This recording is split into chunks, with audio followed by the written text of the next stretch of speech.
الحمد لله نحمده ونستعينه ونستغفره ونؤمن به ونتوكل عليه ونعوذ بالله من شرور أنفسنا ومن سيئات أعمالنا من يهده الله فلا مضل له ومن يضلله فلا هادي له ونشهد أن لا إله إلا الله وحده لا شريك له ونشهد أن سيدنا وسندنا ومولانا محمدا عبده ورسوله صلى الله تعالى عليه وعلى آله وأصحابه أجمعين أما بعد فأعوذ بالله من الشيطان الرجيم بسم الله الرحمن الرحيم يا أيها الذين آمنوا كتب عليكم الصيام كما كتب على الذين من قبلكم لعلكم تتقون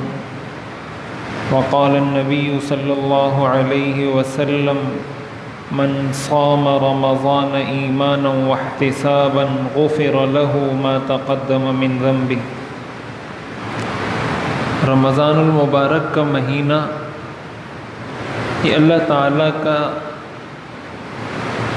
اس امت پر بہت بڑا احسان ہے۔ اس میں اللہ تعالیٰ اپنے بندوں کی بے شمار بندوں کی مغفرت فرماتے ہیں، ان کے لیے رحمتوں کے دروازوں کو کھول دیتے ہیں۔ رمضان کے روزے اللہ تعالیٰ نے فرض کیے ہیں۔ قرآن کریم میں اللہ تعالیٰ نے ارشاد فرمایا یا ایھا الذین آمنوا کتب علیکم الصیام، اے ایمان والو تم پر روزے فرض کیے گئے ہیں، کما کتب علی الذین من قبلکم، جس طرح تم سے پہلی امتوں پر بھی روزے فرض کیے گئے تھے، لعلکم تتقون، تاکہ تم تقوی اختیار کرو۔ رمضان کا مہینہ اور رمضان کے روزے یہ در حقیقت انسان کی روحانی تربیت کے لیے ہیں کہ اس کی روح ٹھیک ہو جائے، اس کو جو روحانی بیماریاں لگ چکی ہیں وہ روحانی بیماریاں ختم ہو جائیں اور اس کو روحانی شفا نصیب ہو جائے۔ لعلکم تتقون، تاکہ تم تقوی اختیار کرو۔ تقوی اختیار کرنے کا مطلب ہے کہ انسان گناہوں سے بچے اور اللہ کی رضا کے مطابق زندگی گزارے، اس کو تقوی کہا جاتا ہے۔ اب رمضان کے اندر ہمیں اس چیز کی ٹریننگ دی جاتی ہے، اس چیز کی تربیت دی جاتی ہے کہ انسان کس طریقے سے ان چیزوں سے بچتا ہے جن چیزوں سے اللہ نے روکا ہے۔ وہ تربیت اس طریقے سے دی جاتی ہے کہ کھانا پینا ایک حلال کام ہے، ایک جائز کام ہے۔ کوئی اگر کھانا کھاتا ہے، کوئی پانی پیتا ہے، یہ ایک جائز کام ہے، لیکن اللہ تعالیٰ نے رمضان کے دنوں میں روزے کی حالت میں منع فرما دیا کہ یہ جو حلال کام ہے یہ بھی تمہارے لیے حرام ہے، یہ بھی تمہارے لیے ناجائز ہے، تم وہ حلال کام بھی نہیں کر سکتے۔ کیوں؟ اس لیے کہ میں نے کہہ دیا کہ اب یہ حلال کام تمہارے لیے حرام ہو گیا، یہ تمہارے لیے ناجائز ہو گیا۔ تو انسان اللہ تعالیٰ کی بات کو تسلیم کرتے ہوئے، اس کو مانتے ہوئے اس حلال کام سے رک جاتا ہے، کھانے سے رک جاتا ہے، پینے سے رک جاتا ہے اور حلال کاموں سے رک جاتا ہے۔ تو یہ در حقیقت اس بات کی تربیت ہے کہ جب تم اللہ کے کہنے پر ان چیزوں سے رک جاتے ہو جو چیزیں فی نفسی ہی اور اصل اپنی حقیقت میں ایک حلال کام ہے، ایک حلال چیز ہے، جب اللہ کے کہنے پر وہ چیزیں تم نے چھوڑ دیں تو وہ کام یا وہ اعمال یا وہ چیزیں جو ناجائز ہیں، جو حرام ہیں، رمضان کے دنوں میں نہیں، جو سال کے 12 مہینے ناجائز اور حرام ہیں، اور وہ ایسے کام ہیں جو انسان کے لیے، انسانی معاشرے کے لیے، انسانی سوسائٹی کے لیے نقصان دہ ہیں، مضر ہیں، جب اللہ تعالیٰ تمہیں اس سے رکنے کا حکم دے گا تو اس سے بھی تم میں رکنے کی صلاحیت پیدا ہو جائے گی۔ جب ایک جائز کام سے انسان رک سکتا ہے، یہ مطلب ہے اس آیت کا لعلکم تتقون، تاکہ تم تقوی اختیار کرو، تاکہ تم گناہوں سے بچو۔ اس لیے کہ اصل تو اللہ کا حکم ہے۔ جب اللہ تعالیٰ نے کسی چیز کو حلال کیا وہ حلال، جب اللہ نے حرام کیا وہ حرام۔ یہی دوپہر کا کھانا ہم عام دنوں میں کھاتے ہیں وہ حلال ہے، اور رمضان میں کوئی دوپہر کا کھانا بغیر عذر کے روزہ چھوڑ کے کھائے گا تو وہ حرام ہے۔ اب وہ جو کھانا ہے، وہ جو چیز ہے، اس کی حقیقت اور ماہیت میں تو کوئی فرق نہیں آیا۔ وہ تو وہی گندم کا آٹا تھا، وہی گوشت تھا، وہی دال تھی، وہی سبزی تھی جو آپ عام دنوں میں بھی کھاتے تھے تو حلال تھی، ان دنوں میں کھا رہے ہیں تو حرام ہے۔ یہ کیوں؟ یہ اس لیے انسان کو یہ بتانے کے لیے کہ بھائی یہ سبزی تمہارے لیے حلال ہے، یہ دال، یہ گندم حلال ہے، لیکن اس وقت میں، اس دورانیے میں جس وقت میں اللہ نے حلال کر دیا، اس وقت میں اللہ نے کہہ دیا کہ یہی گندم تمہارے لیے اب حرام ہے، یہی سبزی اب تمہارے لیے حرام ہے، یہی دال اب تمہارے لیے حرام ہے، تو اب کوئی کھائے گا تو گناہگار ہوگا۔ یہ وہ تربیت ہے رمضان کے مہینے کی جو اللہ تعالیٰ اپنے بندوں کی کرنا چاہتے ہیں۔ تو گناہوں سے بچنا، حدیث شریف کے اندر آتا ہے اذا کان اول لیلۃ من شہر رمضان صفدت الشیاطین ومردت الجن وغلقت ابواب النار فلم يفتح منها باب وفتحت ابواب الجنة فلم يغلق منها باب وینادی مناد یا باغی الخیر اقبل و یا باغی الشر اقصر۔ آپ نے فرمایا کہ جب رمضان کی پہلی رات ہوتی ہے، اللہ تعالی سرکش شیاطین اور جنات کو قید کر دیتے ہیں،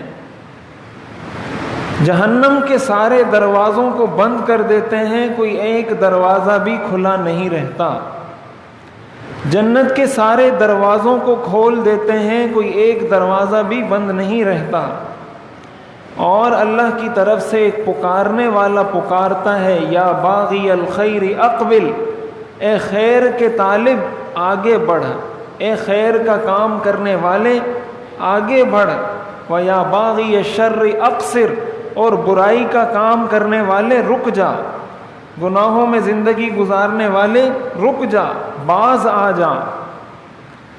تو گویا اللہ تعالیٰ ایک ماحول فراہم کر دیتے ہیں۔ صرف یہی نہیں کہ اللہ نے روزے فرض کر دیے کہ اب تم نے رکھنے ہیں، بلکہ اللہ تعالیٰ نے اپنی طرف سے بھی بندوں کو اس کا پورا انتظام کر کے دیا، شیاطین کو قید کیا، جنت کے دروازوں کو کھولا، جہنم کے دروازوں کو بند کیا، پھر اس کے اندر اللہ تعالیٰ نے ایک رات رکھی، اور حدیث شریف میں آتا ہے وَلِلَّهِ عُتَقَاءُ مِنَ النَّارِ وَذَلِكَ فِي كُلِّ لَيْلَةٍ، کہ رمضان کی ہر رات میں اللہ تعالیٰ بے شمار لوگوں کو جہنم سے خلاصی عطا فرماتے ہیں۔ اللہ تعالیٰ نے اپنی طرف سے یہ سارے انتظامات کر کے بندے کو یہ کہا کہ اب میں نے تو تمہیں سارا ماحول فراہم کر دیا ہے، شیاطین کو قید کر دیا ہے، تمہارے دل میں نیکی کے جذبات کو بڑھا دیا ہے۔ یہی وجہ ہے کہ رمضان میں بہت سارے وہ لوگ بھی نماز پڑھنے کا اہتمام کرتے ہیں جو عام دنوں میں نہیں پڑھتے۔ اس کی کیا وجہ ہے؟ اس کی یہی وجہ ہے کہ اللہ تعالیٰ ان شیاطین کو قید کرتے ہیں، اللہ تعالیٰ ایک ماحول بناتے ہیں، اس نیکی کے ماحول کی وجہ سے وہ لوگ بھی مسجدوں کا رخ کرتے ہیں، وہ لوگ بھی نیکیوں کی طرف آتے ہیں جو اپنی عام زندگی میں ان چیزوں سے دور ہوتے ہیں۔ یہ اللہ کا فضل ہے، اللہ کا احسان ہے۔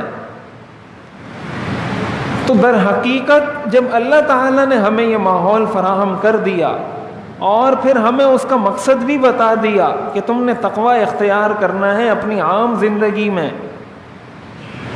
تو اب رمضان کو گزارنے کا طریقہ اور اصول یہ ہے کہ انسان کم از کم رمضان کے مہینے کو اچھے طریقے سے گزار دے، اس میں اللہ کی رضا حاصل کر لے۔ اس لیے کہ وہ مشہور حدیث ہے کہ حضور علیہ الصلاۃ والسلام نے ایسے شخص کے لیے بددعا فرمائی ہے کہ رمضان کا مہینہ آئے اور وہ اپنی مغفرت نہ کروا سکے۔ ہمارے پاس اس بات کی کوئی گارنٹی نہیں ہے کہ ہم اگلے رمضان میں زندہ ہوں گے یا نہیں۔ بہت سارے لوگ پچھلے رمضان میں زندہ تھے، موجود تھے، اور اس رمضان میں وہ موجود نہیں ہیں، وہ قبروں میں ہیں۔ اب وہ رمضان کے روزے نہیں رکھ سکتے، اب وہ رمضان کی فضیلت حاصل نہیں کر سکتے، اب وہ ان سعادتوں سے ہمیشہ ہمیشہ کے لیے محروم ہو گئے۔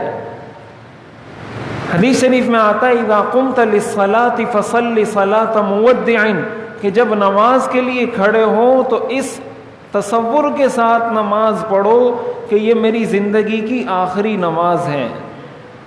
تو جب رمضان کے روزے رکھو تو اس تصور کے ساتھ کہ یہ میری زندگی کا آخری رمضان ہے، نہ جانے مجھے پھر یہ نصیب ہوتا ہے یا نہیں۔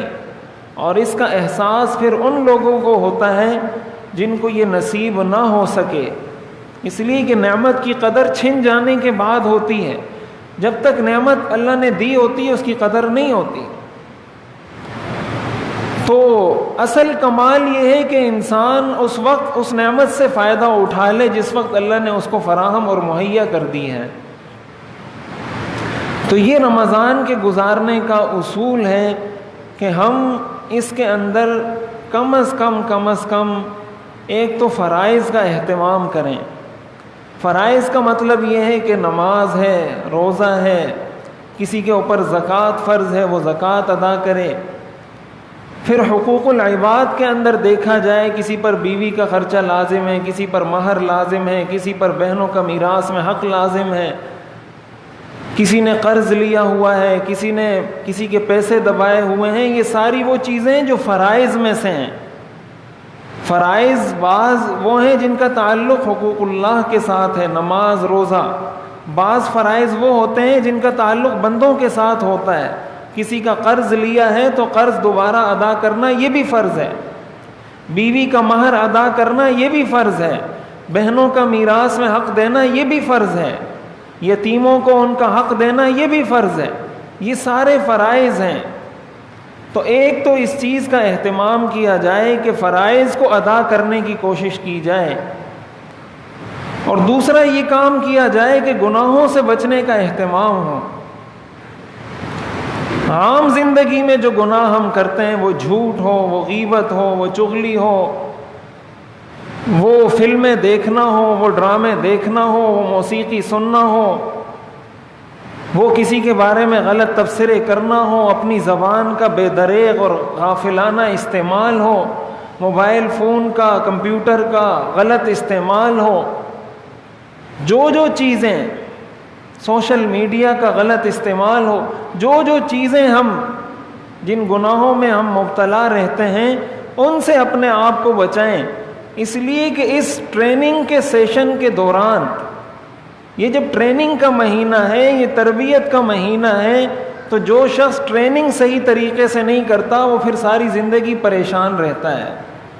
اگر کسی کو کسی کام کی ٹریننگ دی جا رہی ہے کہ بھائی یہ کام شروع کرنے سے پہلے تم 3 مہینے کی ٹریننگ حاصل کر لو، 20 دن کی ٹریننگ حاصل کر لو، اب وہ ٹریننگ میں شریک ہی نہیں ہوتا، اس کو پتہ ہی نہیں ہے کہ یہ کیا ہے کیا نہیں، یہ کام کیسے کرنا ہے کیسے نہیں کرنا۔ تو اب ٹریننگ ختم ہونے کے بعد جنہوں نے اس ٹریننگ کی مشقت برداشت کی ہوگی اس کے لیے آگے ساری زندگی سہولت ہی سہولت ہے، اور جس نے اس مشقت کو نہیں برداشت کیا کہ یہ کون مشقت اٹھاتا پھرے گا، اس کے لیے آگے مشکل ہی مشکل ہے۔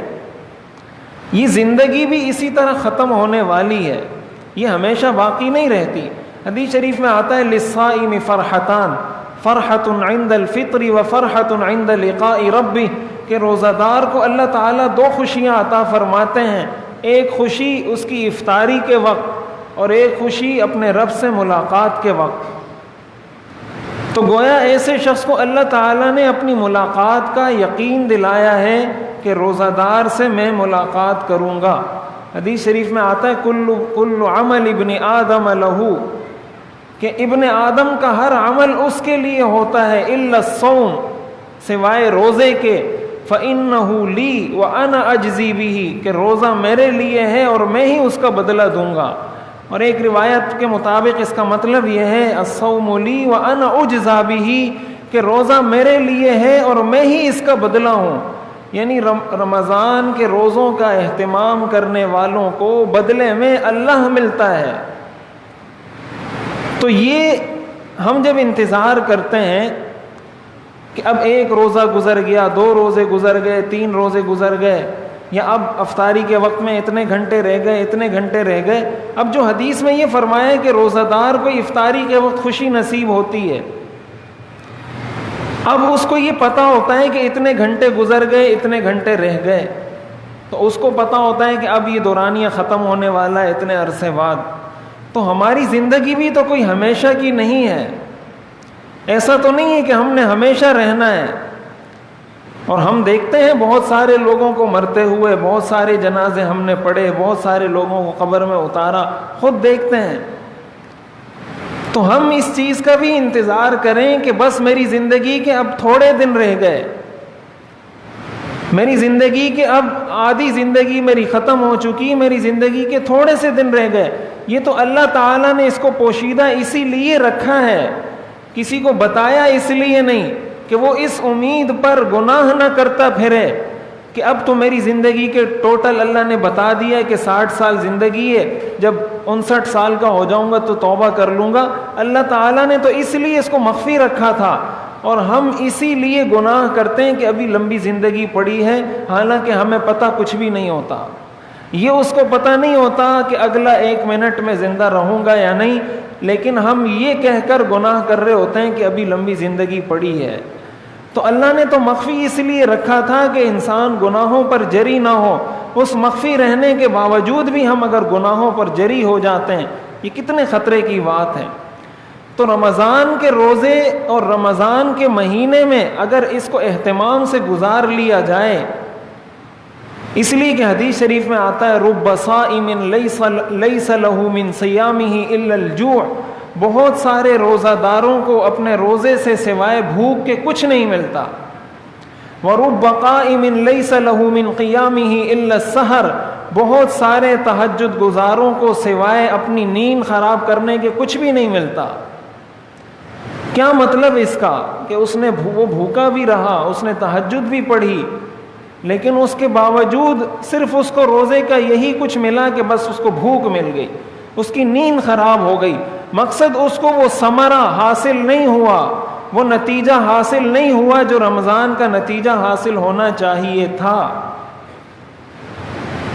تو اس میں نیکیوں کی زیادہ سے زیادہ نیکیوں کا اہتمام کیا جائے، گناہوں سے بچنے کا اہتمام کیا جائے، گھر والوں کے ساتھ نرمی کی جائے، اپنے ماتحت لوگوں کے ساتھ نرمی کی جائے، صدقات کا اہتمام کیا جائے۔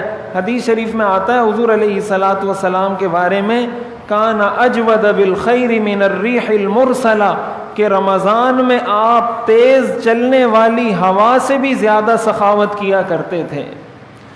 یعنی جس طرح تیز ہوا چلتی ہے تو ہر جگہ پہنچتی ہے، حضور علیہ الصلاۃ والسلام کی سخاوت کا اثر رمضان میں ہر جگہ تک پہنچتا تھا۔ اتنی کثرت سے آپ صدقات دیا کرتے تھے، مال خرچ کیا کرتے تھے۔ مال خرچ کرنے کی عادت بنانی چاہیے، اپنے بچوں کو عادت ڈلوانی چاہیے۔ یہ وہ ساری چیزیں ہیں جو ہم سنتے رہتے ہیں، بار بار سنتے رہتے ہیں، لیکن رمضان میں ان کا اہتمام کرنا چاہیے۔ اور اس کا طریقہ علماء نے یہ لکھا ہے کہ اگر کوئی شخص عمل کرنا چاہتا ہے، اس کا بہترین طریقہ یہ ہے کہ وہ اپنے پاس ایک لسٹ بنائیں، لسٹ میں لکھیں مثال کے طور پر فجر کی نماز، نماز ظہر، نماز عصر، نماز مغرب، نماز عشاء۔ اب اس نے اپنے معمولات میں یہ لکھا ہے کہ یہ 5 نمازیں میں نے باجماعت ادا کرنی ہیں۔ اب وہ روزانہ کی وہ چیک لسٹ اٹھائے، اس پہ چیک لگائے کہ نماز فجر باجماعت ادا کی، ہاں نہیں، نماز ظہر باجماعت ادا کی، ہاں نہیں، اس طرح اس پہ چیک لگاتا جائے۔ اسی طرح جو اس پر حقوق العباد میں فرائض ہیں، بیوی کا مہر ادا کرنا ہے، ادا کیا ہے نہیں، بہنوں کا میراث میں حق دینا ہے، ادا کیا ہے نہیں، اس پہ چیک لگاتے جائیں، یہ آپ کو یاد دلاتا رہے گا۔ پھر گناہوں کی ایک لسٹ بنائی جائے، جھوٹ ہے، غیبت ہے، بہتان ہے، فلمیں دیکھنا ہے، ڈرامے دیکھنا ہے، کسی کو ستانا ہے، کسی کے بارے میں غلط تبصرے کرنا ہے، جو جو گناہوں کی لسٹ ہے وہ بنائے کہ آج رمضان کا ایک روزہ گزرا، میں نے جھوٹ بولا یا نہیں، اس پہ چیک لگائے، میں نے آج کسی کی غیبت کی یا نہیں، اس پہ چیک لگائے، میں نے آج فلم دیکھی یا نہیں دیکھی، ڈرامے دیکھے یا نہیں دیکھے، والدین کو ستایا یا نہیں ستایا، پڑوسیوں کے حقوق ادا کیے یا نہیں ادا کیے، ان ساری چیزوں پہ وہ چیک لگاتا جائے، تو رمضان کے آخر میں اس کا اعمال نامہ اس کے سامنے ہوگا۔ یہ جو ہمیں اپنی نیکیوں کا بڑا گھمنڈ ہو جاتا ہے نا کہ میں تو اتنا نیک آدمی ہوں، وہ جب چیک لسٹ آپ کے سامنے ہوگی تو انسان کو پتہ چلے گا کہ میں کتنا نیک آدمی ہوں۔ یہ اعمال نامہ سامنے آ جائے گا 1 مہینے کا، اور جب یہ 1 مہینے کا اعمال نامہ سامنے آ جائے تو انسان کی تربیت ہو جائے گی، وہ اپنی زندگی کو بہتر کر سکے گا، اس کو پتہ ہوگا میں کتنا نیک ہوں، کتنا گناہگار ہوں۔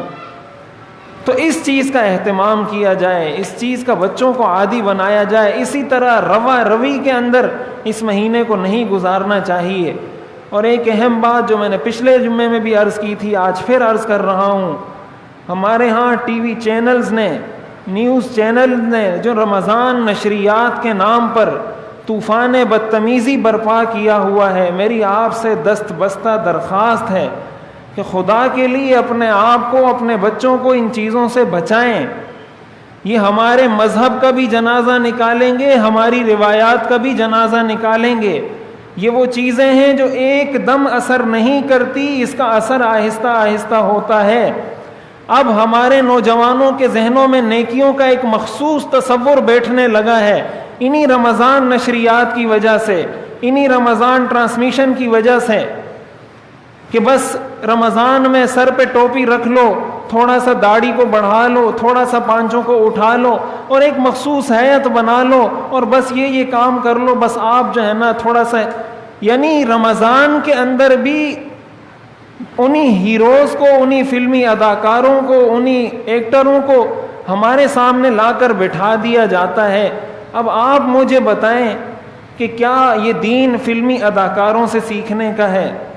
کیا آپ یہ سمجھتے ہیں کہ ان کو دین پر اتنا عبور حاصل ہے کہ وہ ہمیں دین سکھائیں؟